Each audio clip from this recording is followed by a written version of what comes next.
Welcome to the Businessmen and Women of Color podcast. I am your host, Ann Alston, and it is my pleasure to bring quality programs to all of you.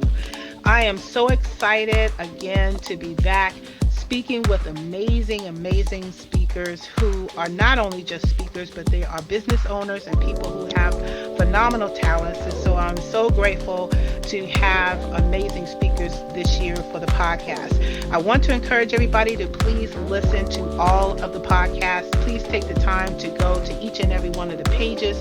They are here to give you really good information, whether it's business advice or career advice. So please take advantage of this unique opportunity. Just in case you didn't know what the purpose of the Businessmen and Women of Color podcast is that not only are we sharing our business profession, but we're also sharing other type of critical information that you need to be successful. And also, if you are a career seeker or you're looking for a new job or career change, you might hear something from someone that you never thought that you would want to get in. I also want to take a moment to thank our corporate sponsors, which are a family of authors, Butler Armstead Consulting Solutions, Human Resource Learning Center, J&F Enterprises, and Women Offering Wealth, along with many of our business partners who is helping to make this event possible. So before I get into today's topic, I just want to kind of make a comment about giving back to the community. And like many of you out here, if you know who I am and you know what kind of person I am a humanitarian at heart. I'm a huge supporter of paying it forward and making sure that we give back to our community because, as I said in another podcast, that the community are our customers. So we want to ensure that whatever we are being blessed to be able to provide for people, that we give back to our community because it makes someone's life better. It always translates into making a better outcome. And there are so many ways that you can give back to the community, and it doesn't have to be a monetary thing. You can volunteer for an organization and provide a service or a product. You can offer temporary employment for those that may need to work. Or you might even be interested in volunteering for a different type of line of work so that you can get an understanding of why it's so important for you to become either a mentor or to provide a service that would help someone in the long run. So today's speaker is one person who I'm very excited to talk to because she has a very interesting background, and she also makes it her life work to give back to a community that's not just here in the U.S., but it's also overseas in Kenya. And so that is so exciting. And so I would like to introduce to the podcast Vicki Jones. Vicki is the founder of Bahari Sisters Incorporated and Bethesda Arts. She actually is a retiree from the state of Maryland. She served as a Maryland constituent for over 17 years. And during this time, she has volunteered for many organizations, including the Gap House and Project Place. Currently, she serves on the board of directors for the Glenwood Life Counseling Center. And before that, she was also a president and vice president of the Zonta Club of Baltimore and the local chapter of Zonta International. So what's interesting about her background is that Vicki began her career as a fashion designer for London Fog Rainwear. And I remember that brand so many years ago. And she's giggling because I used to want to get that brand, London Fog. You know, they had some really good stuff there. But really her heart and her specialty was in theater and costume design. So she took a leap of faith and she obtained a job as a wardrobe physician at the Negro Ensemble Company in New York City. And there she worked with different actors such as Denzel Washington, Felicia Rashad, Sharon Epa Murkison, who plays the chief doctor on, Chicago Med, and Samuel L. Jackson, to name a few. She's also worked with other directors and screenwriters like Spike Lee, Melvin Van Peebles, and the list goes on and on. She's also has a huge heart in terms of making sure that she gives back and help issues with hunger, homeless, and any other type of economic needs. So therefore, When she took her trip to Kenya, she realized that this was her calling. And this was the birth of her business, Bahari Sisters, which helped to empower women in Kenya economically, spiritually, and physically. And so today we're going to hear more about her current projects, all of the training that she does, and some of the other stuff. So, Vicky, welcome to the podcast. Ah, thank you, Anne. I'm exhausted. I know Oh because you God, I need a woo! break. But you know what? You do so much. And first of all, let me just applaud you for all of that you've done because, I was really taken aback of everything that you've done from fashion design to making sure people feel good to taking that service, not just here, but everywhere. And so I really want to hear more about Bahari Sisters and really what made you take that leap of faith to go there. I took the leap to go because Africa has always been in my spirit. I realize that all of those things that you spoke about that I've done, I call them intersections. And even though they seem disjointed, when I look at them, I see how the Lord brought them all together. And a lot of what I did along the way, be it in fashion or working with Zonta here, it all came to a head when I got the opportunity to go on my first missions trip. So when I speak to people, what I like to say is if you have a dream or a goal, even if it seems like it's just so disjointed, so unrelated to what you're doing, you're generally on a path where there's some things that you have done that are going to help you in whatever it is where you're going to end up. So, when you started Bahari Sisters, because you were mentioning earlier that it's always been in your heart, that Africa's always been in your heart, give us a synopsis of when you first took that trip to Kenya. What was your, first of all, your first expectations prior to you going, and then kind of elaborate a little bit about what you found when you got there and what you left with? It's funny how I got there. There had been several years prior where I had a friend at work and she had a pastor who would go to Africa and I would see she would come around and ask, who wanted to help him financially. And I would always seed into his trip because I knew that at some point I was going to go. So finally the year came and I said, "You know what, Lord, I think this is my year." So I went not sure what I was going to find. I went with a group. We go in February. There's a coming together of different ministries, different churches, different nonprofits, Bahari, but we all go together as a group in February. And this had been going on with this leader of the group since 1999. So in 2006, I decided to go. We go taking gift bags for women. I knew that I was going to be participating in a church conference for 3 days. I was told that, the women who went on the trip would be ministering to the women. We were told that we would go into Langata prison, which is the maximum security prison. And then we were told that we would visit orphanages and hospitals. And so that's what we did. When the plane touched down, I was, I mean, it's such a cliche, but your life changed.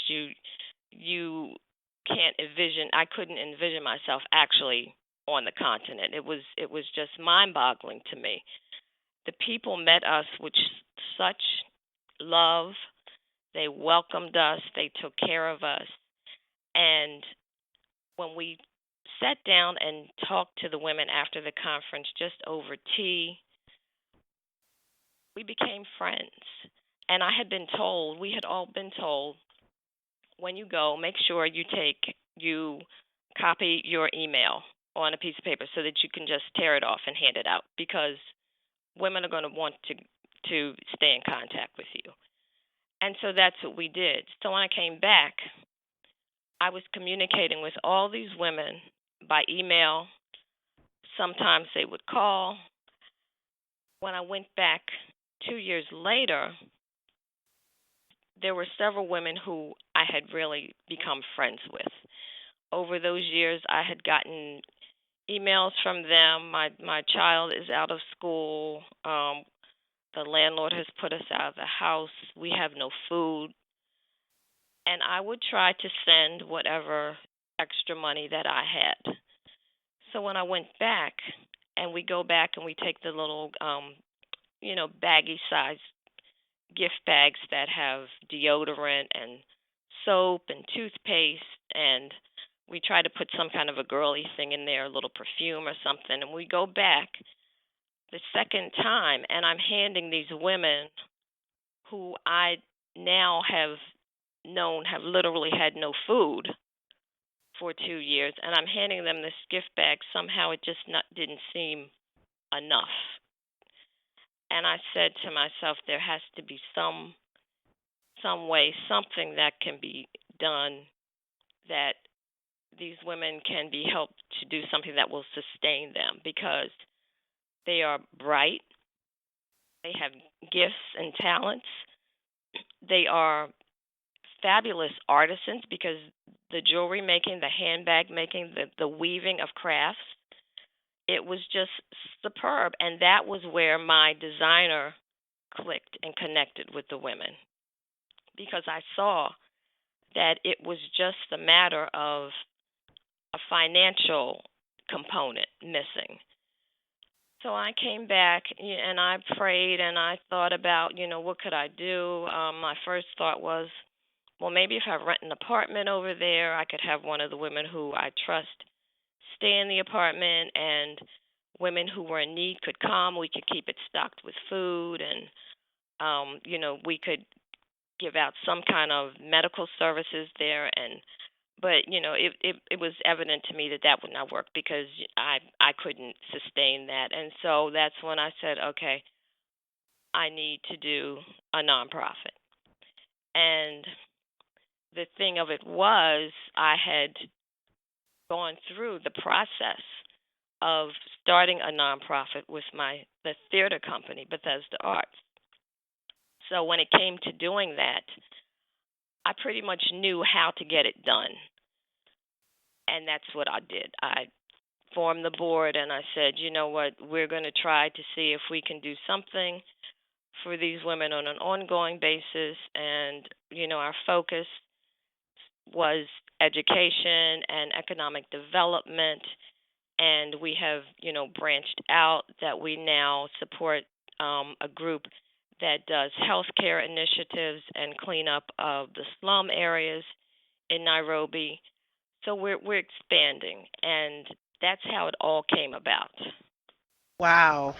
That's all I can say is wow. You kind of left me speechless, Vicky. I mean, I'm sitting here and I'm listening, but I'm also humble and I'm also I'm heartfelt, because I'm also thinking about it's bigger than just a homeless or economic issue. We're talking about women who is struggling on a day-to-day basis just to try to survive, and you're actually going in and providing that missing piece that they need so badly. We Yes, have that yes. programs like that around here that many of us take for granted. Yes. The food banks, the places where you get Mhm. clothes, the welfare that we squander. But yet, that little bit of service that you provide to those women in Kenya, it's almost like giving them $1 million, because they are getting everything that they need to sustain. And that is a powerful thing.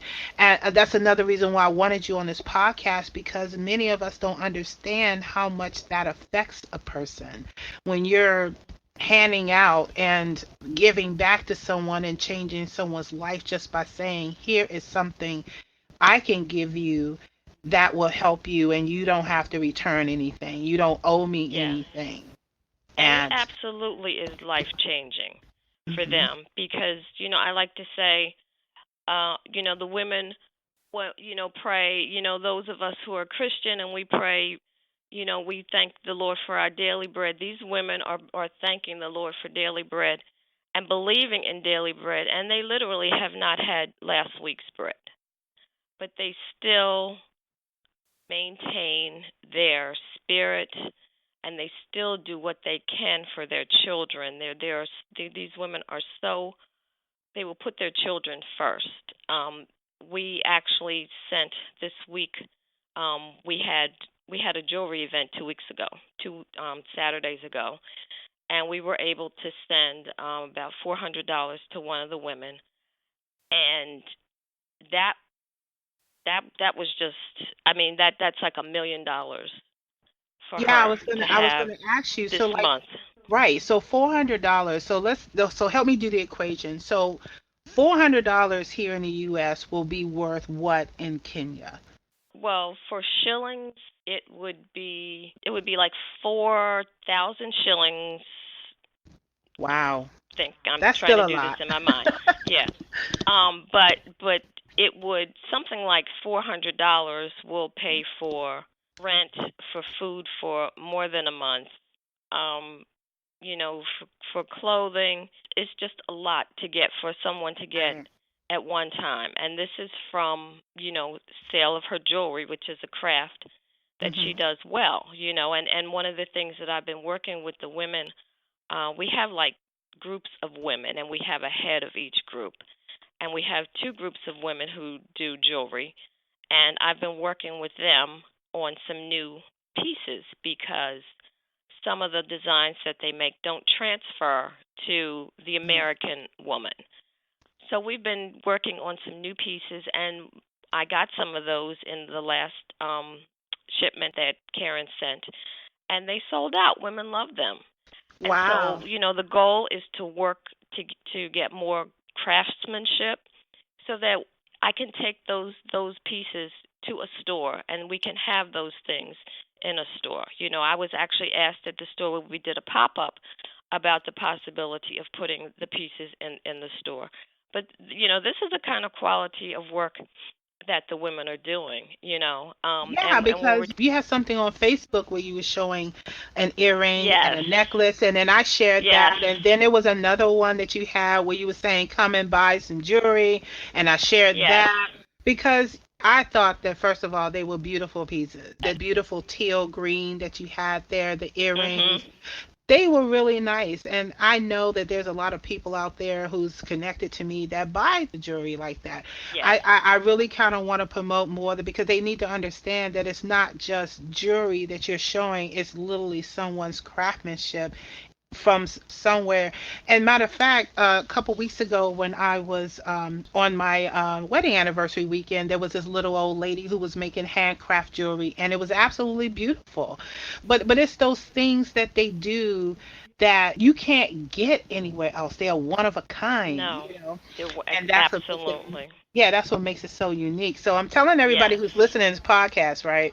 I'm going to hold you to Fallon, contact Vicky and get one of these pieces because I'm telling you, it Because they're what beautiful. people look at gold as a rare or a diamond as a rare commodity that they have to, that people go out and say, oh, I got to have a diamond.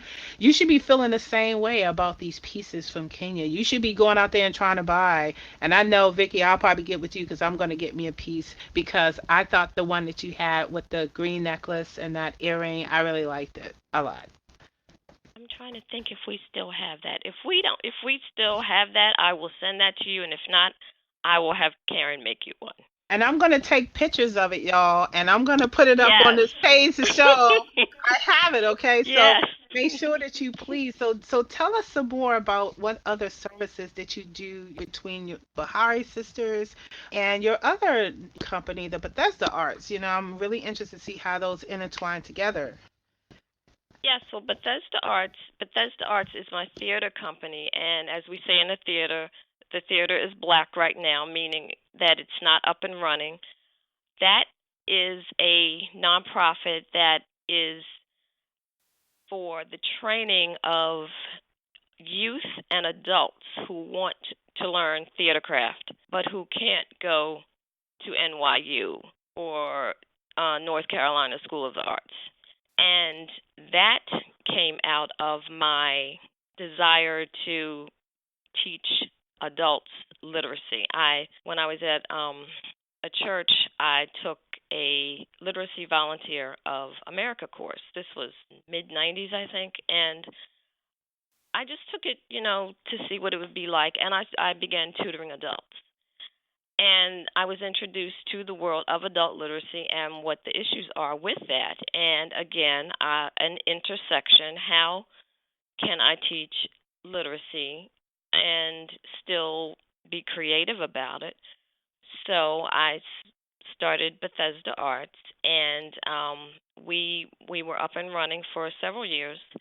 In here in Baltimore, in the city, we had rented space, and the program, the way the program ran was that we had classes on Saturdays and one evening of a week, and the first half of the class, the day, was in literacy, but the literacy was not, Tom and Jane and ABBA, all that. The literacy was using words and phrases and situations that had to do with theater. So you were learning stage right, stage left, what was in the costume shop, those kinds of words.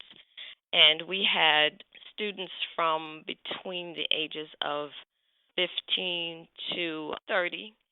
And we also did playwriting seminars and workshops. And we had several productions. It was actually at the time that Homicide was filming here in Baltimore, and Andre Brower came and did a workshop with us. His wife Amy, who's also an actor, was one of my instructors, and so we combined literacy with learning theater. And now that I am retired, I am going to be starting the theater company up again, and I'm actually writing a script that will be workshopped through Bethesda Arts. Yeah, I was So, going to ask you about that. It says here in your bio that you're going to be working on something there. I don't know if you want to give it away just yet, but yeah, that would be very exciting to see some new stuff because lately I've been looking for interesting shows because I like the theater as well, but I haven't really mhm. seen anything interesting out there. I just want some new stuff to be out there that I can go to and actually Yes, see. And I like Tyler Perry, but I don't want to see Tyler Perry all the time. I want to see some more different exactly. stuff. You know, Yes. not hating on you, Tyler. I'm just saying. Yeah, he has, yeah, he has his audience and his genre. Mhm. Um but yeah, this the piece that I'm working on is a play with music, and can't I can't really say yet the title or the subject, Mhm. but Okay. the schedule is to have a first draft done by the end of the summer, and to start workshopping in the fall. So I'm really excited about that. Awesome. And Fantastic. then with that is my other business, which is Raptures, which is what when I do costume designing, I do that under Raptures. So Oh, Raptures. Where are you located in terms like if somebody wanted to come and see some of the fashion that you have designed, do they go through Raptures or they just contact you for that? they can contact me. Raptures has a website, and my studio and my office are in my home. Okay. So, when as I designed, you said I started out at London Fog, and that's a story in itself because I really loved London Fog. Went to school at Drexel, and came home and was very fortunate to get a job at London Fog, and was there a couple years, and then I started to freelance in theater doing costuming. I really loved it. And, I would go to work and we would sit in these production meetings and there'd be arguments about can there be four buttons and or five buttons on the coat because, we can save $2, 2 cents on the coat if we put three buttons in. And, I would sketch because I had begun to sketch. I was in charge of the sample line, and the designers were in New York showroom, and they would send the sketches down to me. And my job was to make sure that the sample makers made the sketch to the specs of made the coat to Yeah. the specs of the sketch.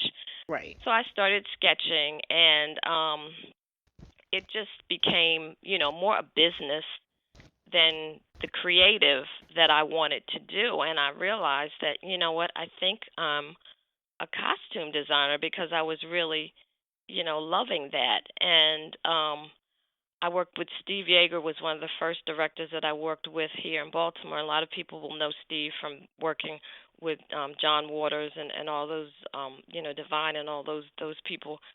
And I did a play with Steve, and I started, I continued to freelance. And so I said, you know what, I think I might be a costume designer. And so I would take off, and I'd take off like, vacations, and I would go to New York, and I would interview. And I went up one time, and I interviewed at the Negro Ensemble Company, and Susan Watson said, you're great, and we might have something for you, and we'll call. So I came back to Baltimore, and it's like I'll never forget it because she called me on like a Wednesday, and she said, Vicki, at that time they were doing Soldiers play with Denzel and Sam and David Allen Greer, everybody, and she said, Soldiers is such a hit that we don't want to shut it down. She said, so we're going to go ahead and do the next show in the schedule, but we need a whole production crew. Can you come up and do wardrobe? And I was like, yeah.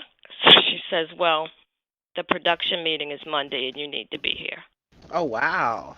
So I said, okay, let me call you back tomorrow. So I hung up and I called my girlfriend Fontella, who worked in the New York showroom, and I said, Fontella, can I come stay with you for a bit? And she was like, sure. And I was like, okay. So I quit my job on a Thursday. I packed everything in one of those old like steamer trunks, put it on the train, and sent it to New York. And I moved over a weekend.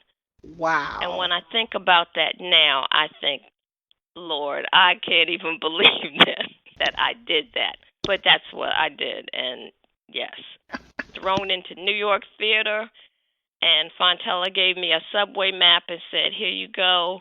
And that's how I started doing costumes. Right. And it led to all of this today. And Led to all of this. It's all been connected. yes. And I did a quick little Facebook video that said, blessed to be blessed for new opportunities. You never Yes. know where your next opportunity is coming from. You just never You don't. know. You But if don't. you are blessing people, it's going to come back to you tenfold. And I think that it was always meant for you to do this, and you have done it very, very well. Very, I very thank well. you. It's not easy. There are so many times when, as a single woman, that you're alone, and you can't, you find it hard to stop the work Mhm. because there's nobody there to make you stop the work, Mhm. and because it's such a part of you, you just continue on. So I find that, one of the things I try to tell folk is to, you know make sure that you make the time for yourself, and I'm talking to myself, I'm preaching to myself now, because unless you stop and re-energize and center and focus yourself, you don't have to give out. And when you're doing things like, like what you do with all of these speakers, like 50 some speakers, and you're learning about us, that's a lot, and when I'm reaching out to these women across the ocean and internalizing their problems, it's a lot. And so we have to stop and replenish ourselves. Absolutely. So, I'm going to ask you, as a business owner and someone who gives back, this is a networking event. So, what do Vicky Jones need? What do you need from people who are listening to this podcast and those who you will be connecting with over the next few months? What Bahari needs mainly are people who are interested in women's issues, international affairs. I'm looking to grow our board. We have been 501c3 for, I think, 2013, and we're at the point where our board is growing. We're at the point where people are coming on with giftings and talents, and we want to be able to do what we can for these women. So on the board, I would like to begin to network with people who are interested and have experience in international shipping. Um, People who can come on and assist with IT issues, things like that. We're just looking for volunteers and board members who can come up aboard and really work as far as Bahari is concerned.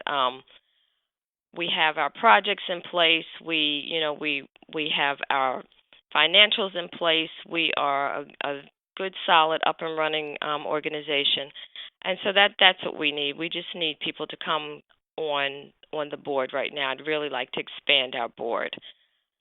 I think that's really our main the main thing that I'm looking for. I'm starting to speak. I've had some speaking engagements, and personally, I would like the opportunity to do more speaking engagements because my experience, I'd like to share it. I'd like to talk about, as I've said, intersections, focused outreach, whether it be locally or globally, because there's so many people that have gifts and talents, and there's so many people out there who are in need, and it's it's sometimes it's just a word of encouragement or a way to spark somebody's realization that they do have a talent, that there is something that they can give. Whether you do it down on Martin Luther King Boulevard or whether you get on the plane and go to Nairobi, there's so many people who who are out here, and I'm often given asked the question, well, there are people here in Baltimore. You're in Baltimore. Why are you going all the way over there? Well, two things. The first is that I believe everybody has a lane and everybody has somewhere that they're called to. And if everybody would go to where they're called to, everything would be covered. So I never apologize for working in Nairobi, but I also say we can walk and chew gum. I work in Nairobi, but I tutor in the Baltimore City schools. I work in Nairobi, but I'm on the board of a methadone counseling center here in Baltimore City. So we can do both. There shouldn't be limitations, and that there shouldn't be you shouldn't have to fit into one little area because there's always things that can translate to other areas. Absolutely. And you said it beautifully. You should be able to reach across all areas with your skill, not just be in a box and holding it on to just one area. And that's why I also, for me, wanted to do this podcast because I'm reaching out to a broader spectrum of people all over the country. Yes. Just like yesterday, I had a phenomenal speaker in Trinidad, and then I have somebody else who's in Indonesia, and then Mm. I mean, it's one of those things where I think that this is now the growing trend that Yes. people are reaching across globally to run their business because there really isn't any boundaries when it comes to the internet. So people are using technology to, expand what they Yes. do. And you have done a beautiful job of being able to master being here in Baltimore and still giving to the community, and yet you're still giving to the community in Kenya. And that is a phenomenal thing. So, ladies and gentlemen, if you're listening to this podcast, I'm pretty sure you're just as heartfelt as I am. Please reach out to Vicky. I'm gonna hold y'all Yes. to this to help her Yes. with her mission, her core mission, which is to help the families, and particularly the women and whoever else in Kenya, because they all need help there. So if it's some service that you can do that will help her in her efforts, please look at her page, contact her, provide some type of service or something with her. And Vicky, I'll also ask you to reach out to everybody here on the podcast just so that you can make connections as well. And so with that, thank you so much, Vicky, for coming on the podcast and sharing with us all this wonderful information. Thank you so much for this opportunity. This has really been great. I've enjoyed it, and you've been a blessing. Thank you so much.